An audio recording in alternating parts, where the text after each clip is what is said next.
ജീവമാതാ കാരുണ്യ ഭവനുമായിട്ട് ബന്ധപ്പെട്ട് നമുക്ക് ഓരോ ദിവസവും കൂടുതൽ ഞെട്ടിപ്പിക്കുന്ന വെളിപ്പെടുത്തലാണ് ഇപ്പോൾ വന്നുകൊണ്ടിരിക്കുന്നത്. അതിൻ്റെ നടത്തിപ്പുകാരിയായിട്ടുള്ള ഗിരിജയുടെ മകൻ വിഷ്ണു അവിടെ ഉണ്ടായിരുന്ന, അല്ലെങ്കിൽ ആ ഒരു അനാഥാലയത്തിൽ ഉണ്ടായിരുന്ന പ്രായപൂർത്തിയാകാത്തൊരു പെൺകുട്ടിയെ ഗർഭിണിയാക്കി പിന്നീട് അവളെ കല്യാണം കഴിച്ചു. അതിൻ്റെ ഒരു പോക്സോ കേസുമായിട്ട് ഇപ്പോൾ ബന്ധപ്പെട്ട് മുന്നോട്ടൊക്കെ പോകുന്നുണ്ട്. അതിനിടയിൽ അവിടെ മുൻപ് താമസിച്ചിരുന്ന ലക്ഷ്മി എന്ന് പറയുന്ന ഒരു കുട്ടി, ഇത്തിരി വയ്യാത്ത കുട്ടിയാണ്. ആ കുഞ്ഞ് കൃത്യമായിട്ട് ഭക്ഷണവും വെള്ളവും കിട്ടാതെ അവിടെ മരണപ്പെട്ടതിന്റെ വാർത്ത കൂടി ഇപ്പോൾ പുറത്തു വരുന്നുണ്ട്. ഞാൻ ഡീറ്റെയിൽസ് വെക്കാം. സന്ധ്യ പല്ലവി എന്ന് പറഞ്ഞിട്ട് അവിടെ ഇതിനു മുമ്പ് വർക്ക് ചെയ്തിരുന്ന, ആ സ്ഥാപനത്തിൽ ഇതിനു മുമ്പ് വർക്ക് ചെയ്തിരുന്ന ഒരു വാർഡൻ, അവരാണ് ഇതിന്റെ ഡീറ്റെയിൽസ് ഇപ്പോൾ പുറത്തു വിടുന്നത്. അപ്പോൾ ഈ സന്ധ്യ പല്ലവി അവരൊരു കേസ് കൊടുത്തിരുന്നു ഈ ജീവമാതക്കെതിരായിട്ട്. അപ്പോൾ ഈ കേസ് കൊടുത്ത സമയത്ത് സന്ധ്യ ഈ ലക്ഷ്മിയുടെ വീട്ടിലേക്ക് വിളിക്കുകയാണ്. അപ്പോൾ ലക്ഷ്മിയെ കുറിച്ച് അറിയാനായിട്ട്, കാരണം ലക്ഷ്മിക്ക് വേണ്ടിയിട്ട് കൂടിയാണ് സന്ധ്യ കേസ് കൊടുക്കുന്നത്. ലക്ഷ്മിയുടെ വീട്ടിലേക്ക് വിളിക്കുന്ന സമയത്ത് ലക്ഷ്മിയുടെ അച്ഛനാണ് ഈ മരണ വാർത്ത പറയുന്നത്. സന്ധ്യ സത്യം പറഞ്ഞാൽ ഇത് അറിഞ്ഞിട്ടുണ്ടായിരുന്നില്ല. ഞാൻ ഏറ്റവും ആദ്യം ഒരു വോയിസ് റെക്കോർഡ് ഉണ്ട്, ആ ഒരു കോൾ റെക്കോർഡ് അല്ലെങ്കിൽ ആ ഒരു വോയിസ് റെക്കോർഡ് നിങ്ങൾ കേൾക്കുന്ന സമയത്ത് ആ അച്ഛൻ പറയുന്ന കാര്യങ്ങൾ അല്ലെങ്കിൽ സന്ധ്യ തിരിച്ചു പറയുന്ന കാര്യങ്ങൾ കേട്ട് കഴിഞ്ഞാൽ നമ്മൾ കരഞ്ഞു പോകും. ഞാൻ ആ വോയിസ് ഒന്ന് പ്ലേ ചെയ്യാം. പത്തനംതിട്ടയല്ലേ ഇത്? ലക്ഷ്മിയുടെ ആരെങ്കിലും ആണോ? ലക്ഷ്മിയോ? ലക്ഷ്മിയുടെ അച്ഛനാ. ലക്ഷ്മി ഉണ്ടോ അവിടെ? ലക്ഷ്മി മരിച്ചുപോയി 3 വർഷമായി. എങ്ങനെ എങ്ങനെ ലക്ഷ്മി മരിച്ച അറിയില്ലേ? ഇല്ല. അടൂരാണ്, അടൂര്. അവിടുന്ന് അവിടെ വിട്ടതാ. ഞങ്ങൾ കോട്ടയത്തായിരുന്നു മെഡിക്കൽ കോളേജിൽ. അവിടുന്ന് പിന്നെ അസുഖം ജീവമാതാക്കാർ കൊണ്ടുപോയി. ജീവമാതയിൽ കൊണ്ടുവന്നിട്ട് അവിടെ പെണ്ണുങ്ങൾ മാത്രമേ ഉണ്ടായിരുന്നു. അവർ കുഞ്ഞിനെ നോക്കിയൊന്നുമില്ല. അവിടെ കണ്ട വീഡിയോ പിന്നെ അസുഖമായിട്ട് ഞാനപ്പോൾ വീട്ടിൽ വന്നായിരുന്നു. വീട്ടിൽ നിന്ന് വന്നിട്ട് അവിടുന്ന് റാണി ഹോസ്പിറ്റലിൽ കൊണ്ടുപോയി 10 ദിവസം ബ്ലഡ് ഒന്നും ഇല്ലായിരുന്നു. 10 ദിവസം അവിടെ കിടന്നു. പിന്നെ വീട്ടിൽ വന്നു മരിച്ചു 10 ദിവസം കഴിഞ്ഞ്. ഈ ഓണമാകുമ്പോൾ 3 വർഷമാവും. ഞാൻ ആ കുട്ടിക്കും കൂടി വേണ്ടിയാണ് ഈ കേസ് കൊടുത്തത്. കേട്ടല്ലോ. ഇത് കേൾക്കുമ്പോൾ സത്യം പറഞ്ഞാൽ നമ്മൾ ഇപ്പോൾ ജീവമാത എന്ന് പറയുന്ന ഒരു അനാഥാലയത്തിനെതിരായിട്ട് നമ്മൾ വിചാരിച്ചിരുന്നത് എന്താണ്, ആ ഗിരിജ എന്ന് പറയുന്ന ആ ലേഡിയുടെ മകനായിട്ടുള്ള വിഷ്ണു അവിടെ ഉണ്ടായിരുന്നൊരു കുട്ടിയെ ഗർഭിണിയാക്കി വിവാഹം കഴിച്ചു എന്നൊരു വാർത്ത മാത്രമാണ് നമ്മൾ ഇത്രയും ദിവസം അറിഞ്ഞിരുന്നത്. അതുകൂടാണ്ട് അവിടെ ഉണ്ടായിരുന്നൊരു കുട്ടി, ഞാൻ നേരത്തെ പറഞ്ഞല്ലോ ലക്ഷ്മി എന്ന് പറയുന്ന കുട്ടിക്ക് ഇത്തിരി വയ്യായികയുണ്ട്. അപ്പോൾ ആ കുഞ്ഞിന് അവിടെ പ്രോപ്പറായിട്ട് അവർ നോക്കാത്തത് കൊണ്ട്, ആ അനാഥാലയത്തിലെ ആൾക്കാരെ നോക്കാത്തത് കൊണ്ട് ആ കുഞ്ഞ് മരണപ്പെട്ടു എന്ന് പറയുന്ന വാർത്തയാണ് ഇപ്പോൾ പുറത്തു വരുന്നത്. അപ്പോൾ നിങ്ങൾ ചോദിക്കും, ഈ കുഞ്ഞിൻ്റെ അച്ഛനോടുണ്ടല്ലോ, അച്ഛന് നോക്കാൻ വയ്യ എന്നുള്ളത്. അപ്പോൾ ഒരിക്കലും ഈ അനാഥാലയം എന്ന് പറയുമ്പോഴത്തേക്ക് അവിടെ അച്ഛനും അമ്മയും ഇല്ലാത്ത അനാഥരായിട്ടുള്ള കുട്ടികൾ മാത്രമല്ല അവിടെ താമസിക്കുക, വയ്യാത്ത കുട്ടികൾ. ഒരുപക്ഷെ ഈ അച്ഛന് ഒരു കുഞ്ഞ് പ്രായപൂർത്തിയായി കഴിയുമ്പോഴത്തേക്കും ആ പെൺകുട്ടിയുടെ എല്ലാ കാര്യവും അച്ഛന് നോക്കാൻ പറ്റണമെന്നില്ല. അതുകൊണ്ടായിരിക്കാം ഇവിടെ ഒരു ഹെൽപ്പിന് വേണ്ടിയിട്ട് അച്ഛൻ കൊണ്ടുവന്നത്. അപ്പോൾ ആ കുഞ്ഞ് മരണപ്പെട്ടു എന്ന് വാർത്തയാണ് പിന്നീട് അറിയുന്നത്. അതെങ്ങനെയാണ് അതിൻ്റെ കാര്യങ്ങളെന്നൊക്കെ നമുക്ക് ഡീറ്റെയിൽ ആയിട്ട് ഇനിയും അന്വേഷിച്ചറിയാനായിട്ടുണ്ട്. പിന്നീട് ഈ സന്ധ്യ എന്ന് പറയുന്ന അവിടെ ഉണ്ടായിരുന്ന ഒരു ലേഡി, ഇപ്പോൾ വിളിച്ച ലേഡി ഉണ്ടല്ലോ, അവർ പിന്നീട് പറയുന്ന മറ്റൊരു സംഭാഷണം ഉണ്ട്, അതുകൂടെ ഞാൻ പ്ലേ ചെയ്യാം. ചിൽഡ്രൻസ് ഹോമിൽ ഉണ്ടായിരുന്ന ഞാൻ പോസ്റ്റിൽ പറയുന്ന ലക്ഷ്മിയാണ്. ആ കുട്ടീനെ അവിടുന്ന് രക്ഷിച്ചു കൊണ്ടുപോകണമെന്നാണ് ഞാൻ പരാതിയിൽ കൊടുത്തിരുന്നത്. അമ്പിളിയും ഈ ലക്ഷ്മി മരണപ്പെട്ട് ഞാൻ പോകുന്നതിൻ്റെ 1 മാസം കഴിഞ്ഞിട്ട് അതിൻ്റെ ശരീരത്തിലും ജലാംശവും നഷ്ടപ്പെട്ട്, അതിന് നന്നായിട്ട് ആഹാരം കിട്ടുന്നില്ലെന്ന് ഞാൻ പറഞ്ഞത് കള്ളമല്ലെന്ന് ഇതോടുകൂടിയെങ്കിലും മനസ്സിലാകുമല്ലേ. മരണപ്പെട്ടു ആ കുട്ടി. ലക്ഷ്മിയുടെ അച്ഛനെ ഞാൻ ഇന്നലെ വിളിച്ചിട്ടുണ്ടായിരുന്നു. അപ്പം ലക്ഷ്മിയുടെ അച്ഛൻ പറഞ്ഞതാണത്. ഇതൊക്കെ ഞാനെടുത്ത വീഡിയോയും ഫോട്ടോയൊക്കെ കുട്ടിയുടെ. കേട്ടോ നിങ്ങൾ? അതായത് ലക്ഷ്മിയുടെ അച്ഛൻ തന്നെ പറയുന്നുണ്ട് കൃത്യമായിട്ട് വെള്ളവും ജലവും കിട്ടാതെയാണ് ആ കുഞ്ഞ് മരണപ്പെട്ടെന്നുള്ളത്. സന്ധ്യയുടെ പരാതിയിൽ പറയുന്ന കാര്യങ്ങൾ അത് തന്നെയാണ്. അമ്പിളി ആയിക്കോട്ടെ ലക്ഷ്മി ആയിക്കോട്ടെ, അവർക്ക് പ്രോപ്പറായിട്ട് അവിടെ ഭക്ഷണം കൊടുക്കുന്നില്ല, വെള്ളം കൊടുക്കുന്നില്ല. അപ്പോൾ അനാഥാലയത്തിൽ അവിടെ ഉള്ള കുട്ടികളെ കിട്ടി പീഡിപ്പിച്ചുകൊണ്ടിരിക്കുകയാണെന്നാണ് സന്ധ്യയുടെ പരാതിയിൽ പറഞ്ഞിരുന്നത്. അതിലൊരു കുഞ്ഞ് മരണപ്പെട്ടിരിക്കുകയാണ്. ഇതിന് ആരുത്തരം പറയും? ഈ ഗിരിജ എന്ന് പറയുന്ന നടത്തിപ്പുകാരി അവരുത്തരം പറയുമോ? അവർ വന്നിരുന്ന അവരുടെ യൂട്യൂബ് ചാനലിലൂടെ ഇരുന്ന് മെഴുകുക, അവർ ന്യായീകരിക്കുക പിന്നെയും. ഇവിടെ കൊണ്ടും കഴിയുന്നില്ല. അവിടെ പ്രായമായിട്ടുള്ള ആൾക്കാരുണ്ട്, അതായത് കുഞ്ഞു കുട്ടികളുണ്ട്, കുറച്ച് മുതിർന്ന, നമ്മൾ നേരത്തെ പറഞ്ഞിരുന്ന വിഷ്ണു കല്യാണം കഴിച്ച കുറച്ചുകൂടെ പ്രായമുള്ള കുട്ടികളുണ്ട്, അല്ലെങ്കിൽ പ്രായപൂർത്തിയാകാത്ത പെൺകുട്ടികളുണ്ട്, പ്രായമായ ആൾക്കാരുണ്ട്. അപ്പോൾ പ്രായമായ ഒരു അമ്മ പറയുന്ന ഒരു ഭാഗം കൂടെ, ഒരു വീഡിയോ ഉണ്ട്. അത് ഈ സന്ധ്യ ഷൂട്ട് ചെയ്ത വീഡിയോ ആണ്. ഞാൻ അത് കൂടെ ഒന്ന് പ്ലേ ചെയ്യാം. ഇവിടെ ആഹാരമൊന്നും ഇല്ലടി. ഞങ്ങളെ ഇട്ട് കഷ്ടപ്പെടുത്ത കുറേ പെണ്ണുങ്ങൾ ഇവിടെ കിടപ്പുണ്ട്. വീടും അതുമില്ല. നിങ്ങൾക്ക് ഇഷ്ടമില്ല വേറെ എവിടെയും എന്നെ കൊണ്ടാക്കടി. വരാത്ത വിഷമം തീരെ വയ്യാടി, പനി പിടിച്ച് കിടക്കുക. ആശുപത്രി പോലും കൊണ്ടുപോവുകയില്ല. എന്നെ നിങ്ങൾക്ക് ഇഷ്ടമല്ല, എനിക്ക് കൊല്ലത്തോ ഓട്ടത്തെ എവിടെയും കൊണ്ടാക്കാം. നിങ്ങളെ ഞാൻ വിളിച്ചെന്ന് അറിയിക്കരുത്. എൻ്റെ ഒരു സ്റ്റാഫിനോടാണ് ഞാൻ പറയുന്നു കേട്ടോ. അപ്പോൾ ഇഷ്ടമല്ലെങ്കിൽ ഞാൻ വന്ന് വിളിച്ചുകൊണ്ട് പോകുന്നു, ഞാൻ വിളിച്ചതായിട്ട് അറിയിക്കരുത് എന്നും പറഞ്ഞൊന്ന് വരാമോ എന്ന് എനിക്ക് തിരുവറപ്പനെ ഓർത്തെങ്കിൽ നീ എന്നെ രക്ഷിക്കടി. ഞാനെന്തോ ഒരാളാണ് നിങ്ങളോട് ചെയ്തത്. ഇത് ഞാൻ വാട്സപ്പിൽ അയച്ചു കൊടുത്താൽ മതിയോ അമ്മേ? മതിയൊക്കെ ശരി. അവിടെ എടുത്തിട്ടുണ്ടോ ഫോണ്? ഇല്ല, ഞാനത് റെക്കോർഡ് ചെയ്യുക, അല്ലാതെ വിളിക്കാൻ പറ്റുന്നില്ല. അതായത് ഇപ്പൊ നിങ്ങൾക്ക് മനസ്സിലായല്ലോ, ആ അമ്മ വിചാരിച്ചു വെച്ചിരുന്നത് അമ്മയുടെ മകളെ വീഡിയോ കോൾ എന്തോ ചെയ്തിട്ടുണ്ട്, അപ്പോൾ വീഡിയോ കോളിലൂടെ സംസാരിക്കുക എന്നുള്ള ധാരണയിലായിരിക്കും അമ്മ സംസാരിച്ചത്. അപ്പോൾ അവരും ഈ വൃദ്ധസദനം പോലെ അവിടെ കൊണ്ടാക്കിയതാണ്. ആ അമ്മയുടെ മക്കൾ എന്തുകൊണ്ട് ആക്കിയെന്നൊന്നും എനിക്കറിയില്ല. ഇനിയിപ്പോൾ അതിൻ്റെ കഥ നമുക്ക് പിന്നീട് അന്വേഷിച്ചറിയാം. അപ്പോൾ ഈ അമ്മ അവിടെ പറയുന്നത് അവിടെ അവർക്ക് പറ്റുന്നില്ല, അവരവിടെ അത്രയും ബുദ്ധിമുട്ടുന്നുണ്ട്. അപ്പോൾ അവിടെ സന്ധ്യ അത് വീഡിയോ ആയിട്ട് ഷൂട്ട് ചെയ്യുകയാണ് ആ മക്കൾക്ക് അയച്ചു കൊടുക്കാനായിട്ട്.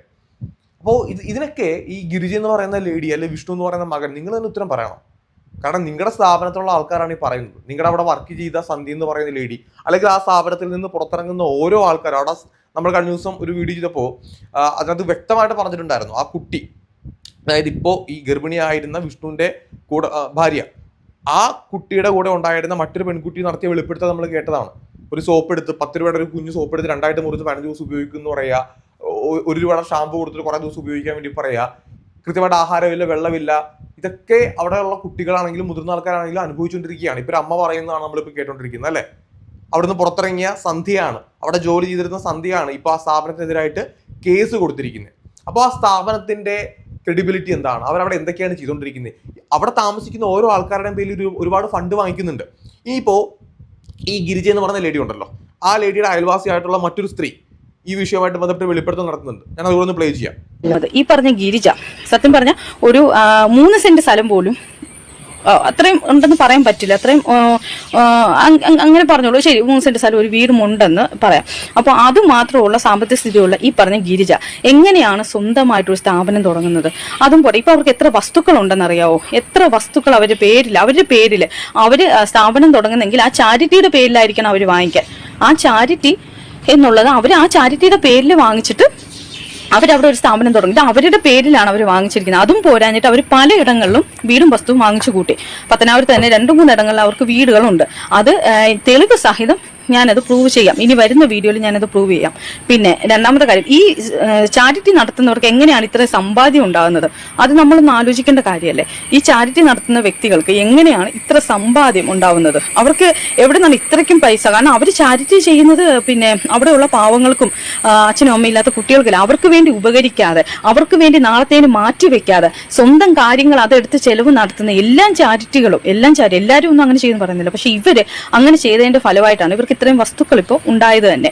അത് ഞാൻ എവിടെയും പറയുന്ന ഒരു കാര്യം. ഈ ലേഡിയുടെ ഇപ്പോൾ ഈ ഗിരിജ എന്ന് പറയുന്ന ലേഡി ഉണ്ടല്ലോ, അവരുടെ സോഴ്സ് ഓഫ് ഇൻകം എന്താണ്?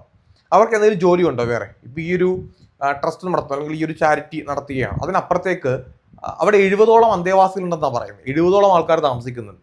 അപ്പോൾ 70 പേരുടെ പേരിലും അവരെന്തായാലും ഫണ്ട് വാങ്ങിക്കും. 100% ഉറപ്പാണ്. ഓരോ ആൾക്കാരുടെ പേരിൽ അവരെന്തായാലും അവരിടയ്ക്ക് ഇന്റർവ്യൂ ചെയ്യുന്നതും അല്ലെങ്കിൽ അവിടെയുള്ള വീഡിയോസൊക്കെ പുറത്ത് വിടുന്നത് ഫണ്ട് കിട്ടാൻ വേണ്ടി തന്നെയാണ്. പ്രത്യേകിച്ച് ഈ ചാരിറ്റി ആകുമ്പോഴത്തേക്കും അല്ലെങ്കിൽ ഇങ്ങനെ അന്തേവാസികളോട് ഉള്ളപ്പോഴത്തേക്കും പ്രായമായിട്ടുള്ള ആൾക്കാർ, കുട്ടികൾ, മുതിർന്ന ആൾക്കാരൊക്കെ ഉള്ള സമയത്ത് തീർച്ചയായിട്ടും വിദേശത്തു നിന്നൊക്കെ ഒരുപാട് ഫണ്ട് വരും. അപ്പോൾ ബിഗ് സീറോ ആയിരുന്ന ഗിരിജ, 3 സെന്റ് സ്ഥലവും ഒരു വീടും മാത്രം ഉണ്ടായിരുന്ന ഗിരിജയ്ക്ക് ഇന്ന് 1-ൽ കൂടുതൽ പ്രോപ്പർട്ടീസ് അല്ലെങ്കിൽ 1-ൽ കൂടുതൽ സ്ഥലങ്ങൾ ഉണ്ടെങ്കിൽ, ലാൻഡ്സ് ഉണ്ടെങ്കിൽ തീർച്ചയായിട്ടും അവർക്ക് എങ്ങനെ ആ പണം കിട്ടി വന്നു എന്ന് നമ്മൾ അന്വേഷിക്കേണ്ടതാണ്. കാരണം ചാരിറ്റിയുടെ പേരിൽ എനിക്കറിയാം പേഴ്സണലി കുറേ ആൾക്കാർ ഈ ചാരിറ്റിയുടെ പേരിൽ ഉഡായ്പ കാണിക്കുന്ന കുറേ ആൾക്കാർ നമ്മുടെ നാട്ടിൽ തന്നെ കുറേ ഉണ്ട്. കതറിട്ടതും കതറിടാത്തതുമായിട്ടൊക്കെ ചാരിറ്റിയുടെ പേരിൽ ഉഡായ്പ നടത്തുന്ന, പൈസ വാങ്ങിച്ച് വിഴുങ്ങുന്ന ഒരുപാട് ആൾക്കാരുണ്ട്. ഈ വൃദ്ധസദനം നടത്തുന്ന അല്ലെങ്കിൽ കുട്ടികളെ താമസിപ്പിക്കുന്ന ആൾക്കാർക്കും ഒരുപാട് ഫണ്ട് വരും. ഈ ഫണ്ട് ഇവരെന്ത് ചെയ്യും? ആ കുഞ്ഞുങ്ങൾക്ക് വേണ്ടി ഉപയോഗിക്കാതെ അല്ലെങ്കിൽ ആ അമ്മമാർക്കോ അച്ഛന്മാർക്കോ വേണ്ടി ഉപയോഗിക്കാതെ ഇവരുടെ പേഴ്സണൽ ആവശ്യങ്ങൾക്ക് വേണ്ടി വലിയ കാറ് വാങ്ങിക്കും, വലിയ വീട് വാങ്ങിക്കും, വലിയ സ്ഥലം വാങ്ങിക്കും, അവരങ്ങ് അടിച്ചു പൊളിച്ച് ജീവിക്കും. അപ്പോൾ ഈ ഗിരിജയുടെ പേരിൽ എത്ര പ്രോപ്പർട്ടി ഉണ്ട്, അല്ലെങ്കിൽ ഗിരിജയ്ക്ക് എവിടുന്നാണ് ഈ പണം കിട്ടി ഇതൊക്കെ വാങ്ങിക്കാനായിട്ട്? അത് തീർച്ചയായിട്ടും നമ്മുടെ ഇവിടുത്തെ പോലീസ് ആണെങ്കിലും ശരി, അല്ലെങ്കിൽ നമ്മുടെ സർക്കാർ ആണെങ്കിലും ശരി, ഇതൊക്കെ അന്വേഷിക്കണം. ഒരു ഗിരിജയിൽ മാത്രം ഒതുങ്ങി പോകരുത് ഒരിക്കലും. ഇതേപോലെ ഈ ചാരിറ്റിയുടെ പേരിൽ ഇതേപോലെ തട്ടിപ്പ് നടത്തുന്ന ഇപ്പോൾ ഒരു കുഞ്ഞിന്റെ മരണം നമ്മൾ എന്തൊക്കെയാ അറിയുന്നേ? അവരുടെ മകന്റെ പേരിലുള്ള പോക്സോ കേസ് കഴിഞ്ഞിട്ട് ഇപ്പോൾ ഒരു കുഞ്ഞിന്റെ മരണമായി, അവിടെയുള്ള ആ ഒരു അമ്മ സംസാരിക്കുന്ന കാര്യമായി, അല്ലെങ്കിൽ ഇപ്പൊ ഇവര് തട്ടിപ്പ് നടത്തുന്ന, ഇവരിപ്പോ ഫണ്ട് വാങ്ങിച്ച് തട്ടിപ്പ് നടത്തുന്ന കാര്യങ്ങൾ, അങ്ങനെ ഒത്തിരി കാര്യങ്ങളാണ് നമ്മൾ ഇങ്ങനെ അറിഞ്ഞുകൊണ്ടിരിക്കുന്നത്. ഇതിനൊക്കെ ഗിരിജ ഇതുവരെ കൃത്യമായിട്ടുള്ള ആൻസർ ഒന്നും പറഞ്ഞിട്ടില്ല. ബാക്കിയോടെ കേൾക്കാം. പത്തനാപുരം കുണ്ടയം എന്ന സ്ഥലത്താണ് ഈ പറഞ്ഞ ഗിരിജയുടെ വീടിൻ്റെ ഏകദേശം ഈ ഉദയഗിരിജ അങ്ങനെ പറഞ്ഞാൽ നിങ്ങൾക്കറിയോ, എനിക്കങ്ങനെ അറിയില്ല. എൻ്റെ നാട്ടിൽ ഇവരുടെ പേര് അമ്പിളി എന്നാണ്, ഇവരുടെ ചേച്ചിയുടെ പേര് മല്ലിക എന്നാണ്, പിന്നെ ഇവരുടെ അമ്മയുടെ പേര് തങ്കമ്മ എന്നാണ്. അപ്പോൾ ഇവരുടെ വീട്ടിൻ്റെ ഏകദേശം ഒരു 4-5 വീടിന് അടുത്ത് തന്നെയാണ് ഞാൻ താമസിക്കുന്നത്. ചെറുപ്പം തൊട്ടേ എനിക്ക് അറിയാവുന്ന വ്യക്തികളാണ് ഇവർ. അപ്പം ഇവർ ഈ പറഞ്ഞ അനി എന്ന് വിളിക്കുന്ന ഈ ചേട്ടനെയും എനിക്ക് നല്ലവണ്ണം അറിയാം. ഞാൻ അവരുടെ വീട്ടിൽ ഇതുപോലെ സ്ത്രീശക്തിയുടെ പൈസ ഒക്കെ കൊടുക്കാൻ വേണ്ടിയിട്ട് പോയിട്ടുണ്ട്. അപ്പോൾ എനിക്ക് നല്ലവണ്ണം അറിയാം ആ ചേട്ടനെ. അപ്പോൾ ഈ പറഞ്ഞ ഈ ഗിരിജ എന്ന് പറഞ്ഞ വ്യക്തി, അപ്പോൾ ഈ പറഞ്ഞ അനി എന്ന് പറഞ്ഞ ചേട്ടൻ മരിച്ചതിന് ശേഷം, അപ്പോൾ ഈ അനി എന്ന ചേട്ടൻ മരിക്കുന്ന ആ ടൈമിൽ ഇവർ ഒരു സ്ഥാപനത്തിൽ ഇതുപോലൊരു ട്രസ്റ്റിൽ പിരിവിന് പോകുന്ന ഒരു വ്യക്തിയായിരുന്നു ഈ പറഞ്ഞ മല്ലികയും അമ്പിളിയും ഒക്കെ. അപ്പോൾ ആ ടൈമിൽ ഇവർക്ക് സ്വന്തമായിട്ട് സ്ഥാപനം ഒന്നുമില്ല. അപ്പോൾ ഈ പറഞ്ഞ അനി എന്ന് പറഞ്ഞ ആ ചേട്ടൻ മരിച്ചതിന് ശേഷമാണ് ഇവർ സ്വന്തമായിട്ടൊരു സ്ഥാപനം, അതും 2-3 വർഷം കഴിഞ്ഞതിന് ശേഷമാണ് ഒരു സ്ഥാപനം തുടങ്ങുന്നത്. അപ്പോൾ ഈ 2-3 വർഷം എനിക്ക് കൃത്യമായിട്ട് അറിയില്ല. എന്തായാലും ആ ചേട്ടൻ മരിക്കുമ്പോൾ ഇവർക്ക് ഈ സ്ഥാപനം ഒന്നുമില്ല. അപ്പോൾ ഈ സ്ഥാപനം തുടങ്ങിയതിന് ശേഷം ഇവർ എന്താ പറയുക, അപ്പോൾ ഇവരൊരു വീഡിയോയിൽ പറയുന്ന കേട്ടു, ഇദ്ദേഹമാണ് ഈ സ്ഥാപനം സ്ഥാപിച്ചതെന്നോ അങ്ങനെ എന്തോ അദ്ദേഹത്തിൻ്റെ ആഗ്രഹമായിരുന്നു. ആ ടൈമിൽ അന്നന്ന് കൊണ്ടുവന്ന് നിത്യവൃത്തി കഴിഞ്ഞുകൊണ്ടിരുന്ന ഇവർ എങ്ങനെയാണ് ഈ അനി എന്ന് പറഞ്ഞ ഈ ചേട്ടൻ ഇവരോട് പറയുന്നത്, എനിക്ക് നാളെ ഒരു സ്ഥാപനം തുടങ്ങുമ്പോൾ നീ എൻ്റെ അതിലേക്ക് വെക്കണം, അല്ലെങ്കിൽ എൻ്റെ ആഗ്രഹമാണ് എന്ന്. അതൊന്നും ഒരിക്കലും ഇവർ പറയുന്നത് ഒരിക്കലും വിശ്വസിക്കാൻ പറ്റില്ല. ഈ ലേഡി പറഞ്ഞു വെക്കുന്ന കാര്യം ഊഹിക്കാമല്ലോ. അതായത് ഇവരുടെ മുൻ ഭർത്താവ് പ്രത്യേകിച്ച് അങ്ങനെ വലിയ സാമ്പത്തികമൊന്നും ഇല്ലാത്ത വളരെ ഒരു ചെറിയ ഫാമിലിയുള്ള ആൾക്കാരാണ്.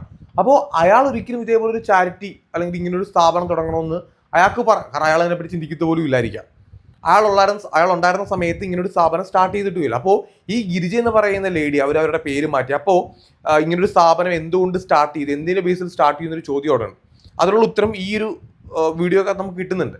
അവർ ഇതിനു മുന്നേ മറ്റേതോ ഒരു ചാരിറ്റിയിൽ അല്ലെങ്കിൽ ഏതോ ഒരു അനാഥാലയത്തിൽ പിരിവ് നടത്തിയിട്ടുണ്ടായിരുന്നു. അപ്പോൾ അവർക്ക് കൃത്യമായിട്ട് അറിയാം, ഈ പിരിക്കാൻ വേണ്ടി പോകുന്ന സമയത്ത് ഇതേപോലെ ഒരു സ്ഥാപനമാണെന്ന് പറയുമ്പോഴത്തേക്കും ആൾക്കാർ പണമൊന്നും നോക്കാണ്ടെങ്കിൽ സഹായിക്കും. വസ്ത്രമാണെങ്കിലും പണമാണെങ്കിലും എന്താണെങ്കിലും അവർ കൊടുക്കാൻ വേണ്ടി തയ്യാറാവും. അപ്പോൾ അവർക്ക് ഇതിൻ്റെ ഒരു എന്തുമാത്രം പണം കിട്ടും, അതായത് ഒരു ലിമിറ്റില്ലാണ്ട് പണം കിട്ടുന്നൊരു പക്ഷേ ഈ സ്ത്രീ തിരിച്ചറിഞ്ഞിട്ടുണ്ടാവാം. അതുകൊണ്ടായിരിക്കാം സ്വന്തമായിട്ടൊരു സ്ഥാപനം തുടങ്ങാനായിട്ട് അവർ തീരുമാനിച്ചത്. അതിനകത്ത് പല രീതിയിലുള്ള ആൾക്കാർ, പല കാറ്റഗറിയിൽ വരുന്ന ആൾക്കാർ അവർ താമസിപ്പിക്കുന്നുമുണ്ട്.